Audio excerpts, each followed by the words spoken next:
누가복음 8장입니다. 누가복음 8장 말씀을 보시겠습니다. 6절과 그리고 13절 두 구절만 보겠습니다. 누가복음 8장 6절 그리고 13절 우리 두 구절을 같이 봉독합니다. 들어는 바위 위에 떨어짐에 싹이 났다가 습기가 없으므로 말랐고, 13절 바위 위에 있다는 것은 말씀을 들을 때 기쁨으로 받으나 뿌리가 없어 잠깐 믿다가 시련을 당할 때 배반하는 자요. 아멘. 뿌리가 없는 신앙. 지금 씨 뿌리는 비유에 대해서 우리가 이제 말씀을 나누고 있는데 네 가지 밭이 있다고 했죠. 바로 길가밭 그리고 돌밭인데 오늘 이 누가복음은 바위라고 그렇게 표현해 놓았습니다. 또 가시밭, 좋은 땅, 옥토 이 네 가지 밭이 있다고 하는데 오늘 두 번째 밭, 이 돌밭, 이 바위밭에 대해서 잠시 나누어 보려고 합니다. 그래서 바위 위에 씨가 떨어졌으니까 흙이 아주 얇아서 조금 뿌리가 내리려고 하다가 밑에 바위가 있으니까 뿌리를 못 내리고 결국은 해가 돋으니까 도리어 말라버리고 시들어 버리게 된 그런 경우를 나타내죠. 그러니까 이제 뿌리 없는 신앙에 대해서 말씀하고 있는 거죠. 오늘 다시 한번 이 말씀을 통해서 저와 여러분의 신앙의 뿌리가 얼마나 견고한가 이 부분에 대해서 한번 우리 자신을 돌아보는 시간이 되면 좋겠죠. 여러분, 영국에 1700년도에 심어놓은 그 포도나무가 엄청 큰 포도나무가 있다고 합니다. 근데 그 포도나무가 이렇게 자라서 온실을 국가에서 이렇게 이제 만들어 주었는데 교실 몇 개가 되는 크기로 이렇게 포도나무 가지가 1700년도니까 뭐 수백 년 되었으니까 이 뻗어 나가게 된 거죠. 그걸 다 온실로 이제 보호를 하기 위해서 교실 몇 개가 될 정도로 계속 가지가 이제 뻗어 나가게 된 거죠.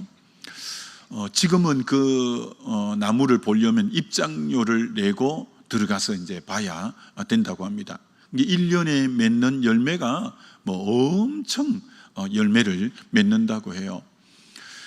그런데 영국에 대가뭄이 와서 도로에 심어놓은 가로수까지 다 말라 죽는 엄청 큰 가뭄이 오게 되었대요. 그래서 소방차들이 다 물을 싣고 가로수에 물을 주어야 이제 나무가 겨우 살아날 정도의 극심한 가뭄이 왔는데 그런데 이 포도나무에는 그 해도 변함없이 열매가 너무너무 열매가 많이 맺게 된 거죠.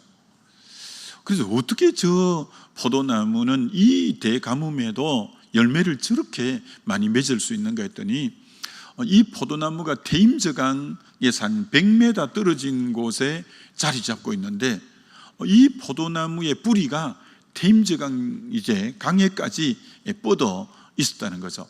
뭐 테임즈강은 우리 한강처럼 아무리 가뭄이 와도 한강이 다 말라버리지 않는 것처럼 거기에서 물을 빨아들이니까 뭐 가로수는 다 말라 죽는 그런 상황에도 이 포도나무는 열매가 계속 끝없이 주렁주렁 맺어졌다고 하는 거죠. 여러분, 나무가 물을 어느 정도로 많이 먹을까요? 두 사람의 남자가 이렇게 아름드리 나무를 한 사람 갖고는 안 되고 두 사람이 손을 서로 잡아야 되는 큰 느티나무가 하루에 먹는 물은 12드럼 정도 먹는데요. 12드럼 정도. 그 정도로 물을 많이 필요로 한대요. 그러니 뭐 이런 이 1700년도에 심은 이 포도나무의 물은 진짜 테임즈강이 아니고는 감당이 안 될 정도로 물에 흡수하는 양이 많겠죠. 자, 그러다 보니까 뭐 열매가 그렇게 많은 것처럼 나무의 생명은 여러분 뿌리입니다. 뿌리. 그래서 나무가 뿌리를 어디 내렸느냐가 그 나무의 가장 관건이다, 이렇게 참 말할 수 있겠죠. 근데 이것은 우리 신앙도 사실은 뿌리가 제일 중요하다고 하는 거죠. 누가복음 13장에 우리 예수님도 그런 말씀을 하셨잖아요. 그 어떤 사람이 포도원에 무화과 나무를 심어 놓았는데 3년이 지났는데도 열매가 하나도 맺히지 않는 거예요. 그래서 포도원 주인이 땅만 버리겠다고 나무를 찍어 버리려고 할 때 가원지기, 늘 농사가 몸에 배어 있는 가원지기가 주인에게, 주인님 1년만 참아주소서, 내가 1년을 참아주시면 땅을 두루 파고 거름을 듬뿍 주고 난 뒤에도 열매를 맺지 못하거들랑 그때 찍어버리소서, 이렇게 말하는 거예요. 그러니까 이 가원직이 오랫동안 농장을 관리하는 이는 나무의 생리를 너무 잘 아는 거예요. 나무가 열매가 없다고 하는데 어디를 북돋아주고 어디에 신경을 쓰느냐 하면은 땅을 파서 뿌리 부분에 거름을 주고 비료를 주고 해서 뿌리를 튼실하게 내리게 하는 것을 1년 동안 해볼 테니까 그 후에도 열매가 없거들랑 찍어버리소서. 그러니까 참 우리에게 너무 귀한 교훈이죠. 오늘 저와 여러분의 신앙도 이 뿌리 부분이 이 튼실해야 옳은 신앙의 열매를 맺는다는 거죠. 그런데 많은 분들이 이 부분은 간과하고 지나가는 거죠. 왜 그럴까요? 왜 그럴까요? 뿌리의 특징이 안 보이는 것 때문에 그래요. 이게 드러나 있으면 신경을 쓸 건데 뿌리가 안 보이는 게 뿌리의 특징이에요. 안 보이는 게. 그러다 보니까 안 보이니까 대수롭지 않게 생각하는 거예요. 실제로 나무의 관건은 뿌리인데도 불구하고 이 뿌리 부분이 안 보이다 보니까 대수롭지 않게 생각하는 경향이 참 많다는 거예요. 그럼 여러분이 이제 예수님을 보아서 알다시피 예수님이 3년 공생애를 사실 때 정말 숨가쁘게 일정이 많잖아요. 그래서 배를 타고 가실 때도 고무를 베고 드렁드렁 코를 고시고 파도가 그렇게 일어나도 그러면 주무시고 계실 정도로 굉장히 바쁘신데도 한 번도 이 번아웃, 이 어떤 탈진하거나 그러지를 않으시는 거예요. 왜 예수님이 그렇게 열매를 많이 맺고 그렇게 표적과 기적이 많고 한데도 예수님이 마르지 않느냐면 예수님이 이 원리를 너무 잘 아시는 거죠. 새벽 오히려 미명에 한적한 곳에 가서 언제나 예수님의 삶의 1순위는 깊이 우리 하나님 아버지께 뿌리를 내리는 이것이 예수님의 삶의 1순위였죠.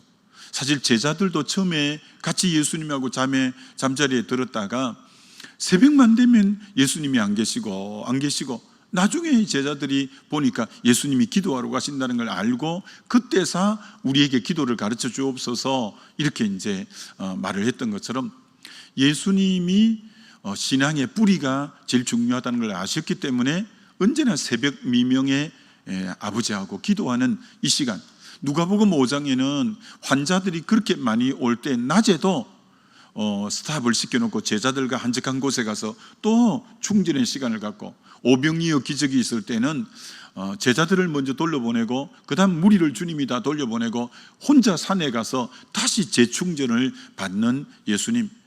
예수님은 생명처럼 새벽과 한낮과 저녁을 주님과의 조용한 시간, 이 뿌리 내리는 이 부분을 결코 등한시하지 않은 것을 보게 되죠. 그렇기 때문에 예수님의 사역에는 언제나 열매가 많았던 것을 보게 되죠. 구약의 엘리야가 갈멜 산상에 그 아방이 통치하던 때 나라 대부분이 우상에게 넘어간 그런 때인데도 참 이 엘리야가 그 바알 선자, 아세다로 선자 850대 1의 영적 대결에도 이기고 열매가 그렇게 많았던 것은 하나님이 그를 갈멜산에 덜 추워 나기 전에 너 그리스인에 깔아가서 숨으라, 먼저 뿌리 내리는 작업을 위해서 깊은 계곡의 그리 시냇가에 혼자 두고 거기 아버지와 독대 시간을 갖게 하고 까마귀가 떡과 고기를 나누어주고 그 시냇물을 마시면서 혼자 주님과의 은밀한 시간, 뿌리 내리는 시간을 충분히 가지고 그 다음 사라밧 가부덱으로 가고 그 다음 갈멜산으로 가서 그 대업을 이루는 것처럼 우리 주님이 쓰시는 사람 중에 이렇게 깊이 뿌리 내리는 이 일을 하지 않고 하나님이 귀하게 쓴 사람은 아무도 없죠. 신앙의 핵심이 뿌리이기 때문에 그런 거죠. 영국을 변화시킨 그 요한 웨슬레는 하루에 꼭 2시간 내지 3시간을 기도의 시간을 가지고 그의 일가의 제일 중요한 부분이 바로 이 기도의 시간이다. 믿음의 사람, 하나님이 썼던 사람들은 이처럼 뿌리 내리는 이 부분에 신앙의 역점을 기울여 간 것을 보게 되는 거죠. 여러분, 우리가 주님에게 뿌리를 깊이 내릴 때 사실 진짜 그럼 뿌리는 누구냐면 계시록 22장 16절에 나 예수는 다윗의 뿌리이다, 나 예수가 다윗의 뿌리이다 라고 한 것처럼 우리가 뿌리가 든든해야 된다고 할 때 사실 그 뿌리는 예수 그리스도라고 말씀하고 있는 거죠. 예수 그리스도가 우리의 참 뿌리입니다. 그렇기 때문에 저와 여러분이 아무리 세상이 요동하고 해도 그리스도에게 뿌리를 깊이 내린 사람은 요동치 않을 뿐더러 언제나 의의 열매를 많이 맺을 수 있다고 할 수가 있는 거죠. 예수 그리스도가 우리의 뿌리가 된다. 이것처럼 우리 삶이 안정감이 있고 든든한 것은 없다고 할 수 있습니다. 여러분, 그 용비어천가가 생각이 나잖아요. 뿌리 깊은 나무, 바람에 흔들리지 않고 샘이 깊은 물은 마르지 않는다는 게 그 용비어천가인데, 용비어천가는 조선의 이 어떤 건국의 정당성과 어떤 번영을 노래하면서 지은 것이 용비어천가인데, 그래서 뿌리를 깊이 이제 내려서 참 세세무궁할 걸 알았는데 조선 왕조는 500년 정도고 27왕조로 끝나잖아요. 왜? 그들의 뿌리는 그 정도밖에 안 되기 때문에 그런 거죠. 그러나 우리의 뿌리는 바로 예수 그리스도, 예수 그리스도가 우리의 진정한 뿌리가 될 때는 정말 다윗이 이렇게 고백하잖아요. 주님을 목자로 모시고 뿌리가 될 때는 나의 평생의 여호와의 선하심과 인자하심이 정녕 나를 따르리니, 이게 평생에도 함께 하시고 내가 여호와의 집에 영원히 거하리다, 영원까지도 인도하는 것처럼 주님을 뿌리로 삼고 목자로 삼을 때는 이 땅에 평생에도 함께 하실 뿐 아니라 영원까지도 보장되어지는 그런 뿌리가 정말 예수 그리스도를 뿌리 삼는 삶이라, 이렇게 말할 수 있는 거죠. 여러분, 사무엘상의 그 시글락이라는 곳에서 아말렉이 다윗과 그 600명의 가족을 다 포로로 잡아가고 집은 불태워졌을 때 그때 이제 다윗과 600명이 돌아왔을 때 보니까 완전히 아수라장이 돼 있고 보이는 것은 다 불타버린 거예요. 또 보이는 건 다 가져가 버린 거예요. 600명이 울 기력이 없을 정도로 울었다고 해요. 자, 이들이 그동안 그와 함께한 사람인데 뭐가 눈에 안 보이니까 울 기력이 없을 정도로 울고는 이제 돌을 들어서 다윗을 죽이려고 하는 거야. 왜? 그들이 보이는 근거가 다 없어졌으니까. 그때 다윗이 되게 마음이 급했죠. 그 자기와 동조하고 따르던 사람이 자기를 죽이려고 돌을 드니까 그들은 보이는 가족과 근거가 다 없어졌다고 생각하고 그렇게 분내하고 돌을 들어 치려고 하는 거예요. 근데 유독 다윗은 달랐어요. 다윗은 보이는 세계가 지금 다 불타버렸고 또 포로로 잡혀가 버렸지만, 여러분, 나무가 불탄다고 뿌리까지 불타 없어지는 것은 아니에요. 보이지 않는 뿌리는 남아있기 때문에 여호와께 묻자와 가로되 주님, 우리가 쫓아가리이까? 이렇게 물어봐요. 다른 사람은 보이는 세계가 없으니까 막 화가 나가지고 돌을 치려고 하고 이런 상황인데도 다윗은 보이지 않는 영역의 뿌리는 예수 그리스도라는 걸, 하나님이라는 걸 알기 때문에 하나님께 기도하게 되죠. 그때 하나님의 음성이 뒤쫓아가라 해서 결국은 되찾아 다 오고 승리했던 것처럼, 우리는 때로 눈에 보이는 세계가 없을 때 아무것도 없다고 막 그렇게 흥분하고 그렇게 할 수 있는데 아니라는 거예요. 우리는 때로는 이 땅에 아무것도 없는 것 같아 보여도 우리의 뿌리 대신 보이지 않는 영역에 예수 그리스도는 우리의 뿌리로 튼실이 있기 때문에 여러분, 그분을 의지하고 그분께 기도할 때 새로운 길들이 열려가게 되어질 줄 믿습니다. 그렇습니다. 그런 것처럼 이처럼 주님 앞에 깊이 기도하는 것이 뿌리라고 한다면, 시편 1편의 뿌리는 주의 말씀을 즐거워하여 주야로 묵상할 때 시절을 쫓아 과실을 많이 맺는다는 것처럼, 이게 말씀을 주야로 묵상하는 것이 또한 뿌리를 내리는 또 다른 작업이라는 거죠. 기도하는 것도 뿌리를 내리는 거지만 말씀을 주야로 묵상하는 것도 우리 신앙의 뿌리를 깊이 내리는 작업이고, 예레미야 17장에는 두 종류 인생을 너무 뚜렷하게 잘 보여주고 있는데, 예레미야 17장 5절로 8절에 보면 이렇게 말씀하는 부분이 나옵니다.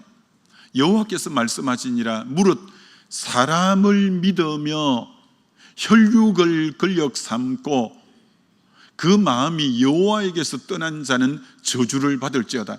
이게 뿌리를 어디 두느냐면, 이 사람은 왜 저주받냐면은 사람을 믿는 거예요. 혈육을 근력 삼는 거예요. 그리고 마음은 하나님께 떠난 거예요. 그런 사람은 저주를 받는다고 하고, 그 사람을 어떻게 표현하냐면은 사막에 건건하고 강간한 거기에 뿌리 내린 것처럼 열매가 없을 거라는 거죠. 그러나 그 뒷부분에 여호와를 의뢰하고 여호와를 의지하는 자는 복이 있나니 그는 그 뿌리를 강변에 뻗어서 더위가 올지라도 걱정이 없고 가뭄이 올지라도 결실이 그치지 아니하리라. 그러니까 뿌리 내린 영역이 완전히 다른 거예요. 앞에 저주받는 사람의 뿌리는 사람을 믿고 혈육을 근력 삼고, 마음은 하나님에게 떠날 때는 사막에 심어놓은 나무처럼 아주 뿌리가 부실하다는 거예요. 그러나 정말 하나님을 의뢰하고 의지할 때는 그 뿌리를 강변에 뻗친 것처럼 가뭄이 오고 더위가 와도 걱정이 없고 결실이 그치지 않는 그런 뿌리를, 주님을 뿌리 두는 삶이 얼마나 참 복된 삶인가라는 것을 보여주죠. 큰 두 번째, 오늘 이 말씀에서는 뿌리가 얕은데 해가 떴다는 거예요. 해가 뜨니까 그만 그 식물이 말라 버렸다는 거예요. 그래서 이 해를 뭐라고 번역했냐면은 시련이라고 오늘 본문에는 번역하고, 마태복음에는 환난과 박해라고 번역하고 있다는 거예요. 이게 참 오묘한 진리죠. 식물이 자라는 데는 해는 강압성 작용 때문에 필수적인 거죠. 식물이 해가 필수적인 건데 이 해가 시련이고 해가 박해고 환난이라는 거예요. 식물이 자라는 데는 해는 반드시 있어야 식물이 잘 자라는데, 근데 뿌리가 얕을 때는 해가 도리어 말라버리게 하는 역할을 하고 타져 죽게 하는 역할을 한다는 거예요. 그래서 우리가 초신자들 앞에는 참 조심해야 돼요. 초신자들은 아직 뿌리가 얕기 때문에 그들에게는 말도 조심해야 되고 행동도 조심해야 되는 게, 뿌리가 얕은 사람 앞에는 함부로 하면 신앙이고만 넘어져 버리고 주님을 떠나기 때문에 그런 거죠. 그러나 신앙이 깊은 사람에게 이 해는 더 잘 자라가게 하는 거죠. 그래서 다윗 같은 사람은 사울 왕이 그렇게 핍박했는데 그 광야의 시간이 힘들긴 했지만 뿌리를 깊이 내려서 주옥 같은 시편 75편을 쓰고 얼마나 주님 안에서 그 인격이 아름답게 빚어져 가는 시간인지, 마치 야고보서 1장 2절로 3절에 너희가 여러 가지 시험을 만나거든 온전히 기쁘게 여기라. 너희 믿음의 시련이 인내를 만드는 인내를 온전히 이루라. 이는 너희로 온전하고 구비하여 조금도 부족함이 없게 한다. 이게 우리를 온전하고 구비하여 조금도 부족함이 없는 성숙한 인격으로 만드는 데 요소가 시련이라는 거예요. 시련이 도리어 더 온전하고 구비하여 부족함이 없는, 이게 식물이 뿌리만 좀 깊이 내리면 해가 뜨면 그 해가 도리어 식물을 더 강하게 만들고 더 뿌리 깊게 뿌리 내리게 만들고 도리어 그래서 더 열매 맺게 만드는 그런 역할을 하는 게 바로 이 시련이고 바로 이런 박해다는 거죠. 근데 뿌리가 얕을 때는 도리어 시련, 박해, 환난은 넘어지게 하는 요소가 된다는 거죠. H.B. 월크만이라는 학자가 쓴 책이 초대교회 박해라는 책을 썼는데 오늘 뿌리가 얕은 사람은 곧 신앙을 배반하는 자요인데 그 책을 읽으면 이해가 되기도 해요. 얼마나 초대교회 때 신앙을 배반한 뿌리가 얕은 사람은 신앙을 배반했냐면 그때 박해가 어느 정도였냐. 여러분, 그 초대교회 박해라는 책에 이 정도의 박해가 있었어요. 어떤 그리스도인들은 뱀이 들어있는 자루에 함께 묶어져서 바다에 던져졌고, 어떤 경우에는 큰 돌에 묶인 채 강물에 던져졌고, 그리스도인은 나무에 매달린 채 뼈가 부서지도록 맞았고, 그리고 상처의 고통을 가중시키기 위해 식초와 소금을 뿌렸고, 어떤 사람은 등에 녹은 납을 붓기도 했고, 황제의 특별 사면을 받은 소수의 사람만이 두 눈을 불에 찢어진 채 석방되었다.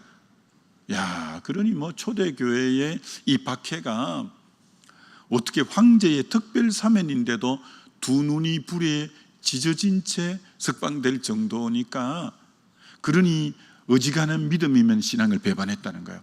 어지간한 믿음이면 그 당시 신앙을 배반한 자들이 많았다는 거예요. 그처럼 여러분, 참 이 신앙에 뿌리를 내린다는 게 얼마나 귀한지. 그래서 우리가 시련이 있고 환난이 있고 어려울수록 믿음이 약한 자는 넘어지는 시간이 되기 때문에 우리가 구역 식구나 이런 식구들을 잘 돌아봐야 되고, 도리어 시련이 있고 박해가 있을 때는 더 기도를 하고 더 주님의 품을 파고들고 해서 그렇게 될 때는 믿음이 더 강해지고 도리어 믿음이 더 뿌리를 내리는 시간이고, 그것으로 인해서 더 열매를 맺어가는 그런 계기가 되는 것이 시련과 박해의 시간이다. 이렇게도 이제 볼 수가 있는 거죠. 아무쪼록 오늘 이 말씀들 우리가 참 해서 돌밭이 뿌리가 얕아 오늘 문제였는데, 저와 여러분은 뿌리를 더 깊이 내리는 계기가 되어서 정말 풍랑이 나여 더 빨리 가고 또 더 합력해 선이 되고 그렇게 될 수 있도록 더 기도에 힘쓰고 또 우리가 주님에게 더 매여가는 시간 다 되어지시기를 주의 이름으로 축원합니다. 자, 오늘 말씀 생각하시면서 우리 주여 한번 부르고 우리 기도합니다.